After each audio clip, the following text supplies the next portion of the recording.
Hey, welcome to Chaplain's Corner, first week of October edition. Thanks for being here.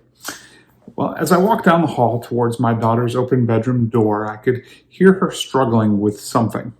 She was only 3 or 4 at the time, but she was clearly trying to do something and getting frustrated because she couldn't. As I made it to her doorway, I immediately saw the problem. You see, the day before, she had gotten a cheap helium balloon somewhere and taken it in her room with the rest of her treasures. At some point, however, the balloon had gotten loose from whatever it was tied to and floated up to the ceiling. Her problem was that the string was not long enough for her to be able to reach and get her prized balloon down again. So there she was, stretching her hand up and jumping as high as she possibly could, but she just was not tall enough to grab that string, no matter how hard she tried. Well, she turned briefly and saw me standing in the doorway, but quickly went back to jumping and stretching, getting more and more frustrated all the while. Well, at 6'3" tall, retrieving the balloon is a piece of cake for me.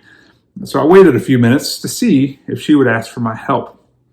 Well, having inherited some of her dad's pride and stubbornness, my little girl wasn't about to admit that she couldn't get her balloon back. So I did what any father would do.